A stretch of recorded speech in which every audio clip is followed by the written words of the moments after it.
right, good morning. All right, today I'm going to discuss a post that Jacqueline posted just a few days ago, which I really thought was a really good post. It speaks in line with a lot of the things that I already say to everyone, but what I'm going to try to do is cover it in a little bit more detail so it all makes sense. So basically, you'll see it on the main page later on today, and it's about stop overcomplicating your nutrition. Man, I can't tell you how often I say this to some of you. So we're going to go through them 1 through 10. The first one is, it doesn't matter if you eat 1 meal or 5 meals in a day. So often people get this complicated and over stress themselves about frequencies of meals. And at the end of the day, your caloric intake is your caloric intake that I manage for you. So if I say your calorie intake for maintenance or deficit is 2,000 calories, and if your lifestyle says, hey, I can only eat 2 large meals a day, then probably one of the smartest things to do is to do 1,000 calories for 1 meal and 1,000 calories for another meal.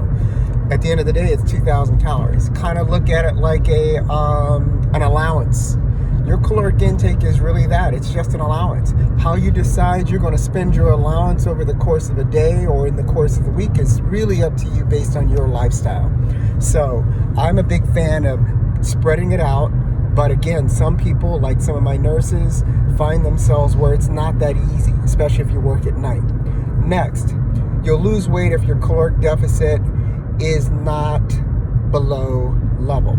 So in other words, what that basically means is, I don't care which plan you're doing. It doesn't matter to me if you're doing a keto diet, if you're following carb cycling, if you're not monitoring, or you're just trying to eat better. No matter what plan you decide to go with, even with you working with me, none of them work unless you're in a calorie deficit. There's no magic to that. At the end of the day, you have to be in a deficit. So stop getting wrapped up in the quality of food so much and be more focused about how much you actually brought in. Number 3, water. Water intake is really essentially important. I can't overemphasize this enough. Far too often, people find themselves not feeling really good, dealing with cramps, or they're dealing with bloatedness, not realizing that maybe taking down a good 8 to 10 ounces of water during a meal or several other times during the day can really, truly help with that. One of the best cleansers you can take in isn't a pill. It's just, damn it, water. So you bring in your water intake, that can really help you expel some of the waste, get rid of some of the bloatedness, constipation, and irregularity. As simple as that. All right, no food being off limits.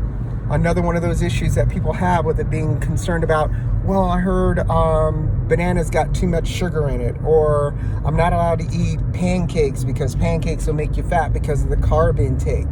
Last time I checked, the banana had about 105 calories. So if you're at about a 2,000 calorie budget for the day, that's less than 5% of your overall calories. How many damn people you know got big on a banana? Right. So the bottom line is, it's all about your total calories for the day. Nutrition is important. That will fill in over the course of the day. But don't take everything so damn out of context by immediately thinking that having a Snickers bar is going to blow you up. That's like saying Netflix got you broke. No, it's about all your total spending that you happen to do. So monitor it all. No food should really be off limits. It's all about total moderation within the budget that you're given. Now, micronutrients, that's basically your vitamins and minerals. Those do not affect how you lose weight. Having good vitamin C in your diet, having a good amount of vitamin B from particular foods that you eat is important for nutritional value. But that does not have anything to do with the energy you take in from the foods you eat. Stop confusing caloric intake with nutritional value. They are not one and the same.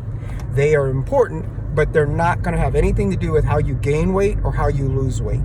Number 6, there is no perfect macro. So far too often people focus so much on having it exactly right. Meaning, let's say your calorie intake is at 2,000 calories, and I suggest that you want to bring in about 30% of your intake from protein, 40% from carbs, and 30% from fats.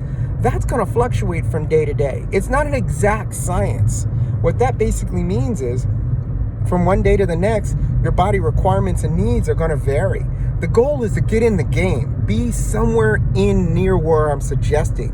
Focus first on, am I bringing in the right amount of energy from the foods I eat? Then maximize the amount of protein that you bring in. And then you will figure out from the foods you eat what makes you feel best for your carbs and your fats.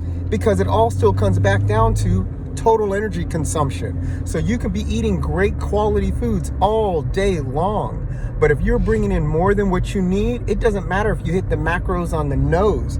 If you're supposed to only bring in 2,000 and you bringing in 2,300 over the course of the week, that extra 300 calories of those great nuts and the great asparagus and great vegetables will put your butt over the scale. That's what you got to focus on. Total amount, not just hitting exact macros. Next, number 7, sleep. So often we overemphasize on how unimportant this is. Trust me, if you do not give your body time to recover from the training that you put it through, you do not get your body the opportunity to make the changes you need. So it's really important that you maximize how much rest you do, especially if you're one of those knuckleheads that decide, hey, I got to do 2-a-days, 5 or 6 days a week because I'm really trying to overdo it because I've got a dress I'm trying to get into, or you're this guy trying to get body ready for the spring. At the end of the day, you damage your body that much, you're going to need even more rest. So again, you need to focus more on getting enough rest so everything works out. Number 8, adequate fat intake. Fat does not make you fat. I ain't going to go over that too many more times. You guys get it. Total calories do.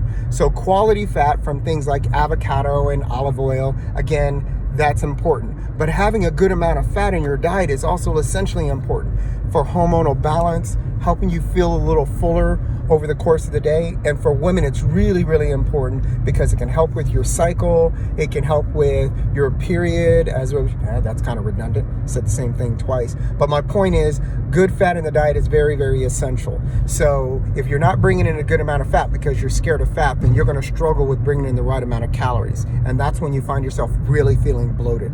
So it's important on focusing on that too. Number 9, keto ain't damn it magic. Keto is just one method to make it easier for some people to control their caloric intake. It's that simple. If I eliminate an entire food group, which is all carbs, of course you're going to see some weight reduction because I completely eliminated a certain amount of calories. So if your carb intake was normally 40% and I cut 40% out of your diet, yeah, you're going to lose some quick weight. But it still came back down to, at the end of the day, nutrition came back down to calorie deficit. So you just created a deficit. That's why it worked. It ain't magic, because eventually when your body sets its point to that new calorie low, that's when you will find it's not so easy anymore. It comes back down to caloric restriction. Last one, you don't always have to count your calories. There are very effective ways to be able to lose weight without counting. That's why intermittent fasting for so many people, it works. A good example is Nesrine. When she finds herself overdoing it, like during the holidays, then she might fast the next day going into that day to minimize the amount of calories coming in just by fasting. Fasting can be very, very effective for those people who have a tendency that struggle with counting calories. There's a time and a place for all of them.